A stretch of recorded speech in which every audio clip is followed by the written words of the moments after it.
Hi all. As யூஸ்வலாக இன்னைக்கு evening college பஸ்ஸில் கொண்டு போன ஸ்நாக்ஸ் எல்லாம் ஷேர் பண்ணி ஜாலியாக பேசிட்டு வந்துட்டுங்க. திடீர்னு ஒரு மேம் வந்துட்டு, மேம் இன்னைக்கு உங்களோட ஸ்நாக்ஸ் எல்லாம் என்னோட ஸ்பான்சர், நான் தான் ட்ரீட் தருவேன் அப்படின்ட்டாங்க. நம்ம யாராவது சொன்னால் ஒன்று சொல்லுவோம் இல்லையா, ஜஸ்ட் ஒரு ஃபார்முலாட்டிக்கு இன்னைக்கு வேண்டாங்க, நெக்ஸ்ட் டைம் பார்க்கலாம், இன்னொரு நாள் பார்க்கலாம், இப்போல்லாம் வேணாம் அந்த மாதிரி சொன்னோம். ஈவன் தோ எங்களுக்கு வேணுங்கிற ஸ்நாக்ஸ்லாம் அவங்களே வாங்கியும் கொடுத்துட்டாங்க.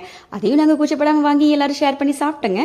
எக்ஸஸாக இருக்கிறத நான் என்ன பண்ணேன் அப்படின்னா, என்னோட ரூட்டில், அதாவது நான் எப்பவுமே வீட்டிலேருந்து காலேஜ் பஸ்ஸை கேஷ் பண்ணுற ரூட்டில் பார்த்தீங்கன்னா ஒரு ஹோட்டல், அந்த ஹோட்டலில் எப்பவுமே ஒரு செக்யூரிட்டியாக இருப்பாங்க. ஸோ அவங்கள மார்னிங் ஈவினிங் மீட் பண்ணிட்டு ஏதாவது பேசிட்டு தான் போவேன். ஒரு சில டேஸில் வந்து அங்கேயும் வண்டி நிறுத்துவேன். ஃபைன் டே வண்டியெல்லாம் இங்கே நிறுத்தக்கூடாது, கஸ்டமர்ஸ் இல்லாமல் வேற யாரும் இங்கே வந்து நிறுத்தக்கூடாது அப்படின்னு சொல்லி கூட அந்த செக்யூரிட்டியானா, பாவம் அந்த பொண்ணு அவ்வளோ லாங்லேருந்து வருது, பஸ்ஸு இது லேட் ஆயிடுச்சுன்னா என்ன பண்ணுறது, அதனால தான் வண்டி நிறுத்துவாங்கன்னு எனக்காக அவ்வளோ தூரம் ரெக்வஸ்ட் பண்ணியிருக்காங்க. ஸோ அதனாலேயே வண்டி அங்கே நிறுத்துறது இல்லைங்க. ஆனாலும் அவர் கூட மார்னிங் ஈவினிங் ஏதாவது பேசிட்டு, நல்லா இருக்கீங்களா, சாப்பிட்டீங்களா அப்படின்னு ஏதாவது ஒன்று பேசிட்டு தான் போவனுங்க.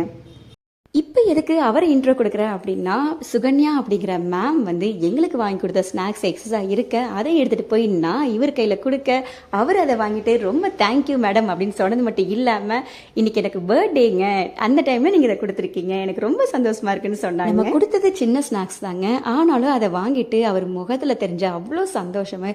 பிகாஸ் அவரோட பர்த்டே அன்னைக்கு யார் கொடுத்துருக்காங்க இல்லையான்னு எனக்கு தெரியலிங்க, அவங்க பர்சனல் நம்மளுக்கு வேணாம். பட் நான் கொடுத்து அந்த கிரெடிட் வாங்கும்போது நான் சொன்னேன், அங்கிள் இது வந்துட்டு நான் வாங்கி தரலைங்க, சுகன்யாங்கிற ஒரு மேம் எங்களுக்கு வாங்கி கொடுத்தாங்க, அதை தான் நான் உங்களுக்கு கொண்டு வந்து கொடுத்தேங்க, சாப்பிடுங்க அப்படின்னா ரொம்ப தேங்க்யூ மேடம் அப்படின்னு சொன்னாங்க. இதெல்லாம் ஏன் சொல்றேன்னா, அவரோட ஏஜ் 65+ங்க. ஸோ அவர் அவ்வளோ ஹார்ட் ஒர்க் பண்ணிட்டு சொல்ற தேங்க்ஸை விட இவர் கையில் வாங்கிட்டு சொன்ன தேங்க்ஸுக்கு வேல்யூ அதிகங்க. எல்லா கிரெடிட்டும் சுகன்யா மேம் தான் போகுங்க.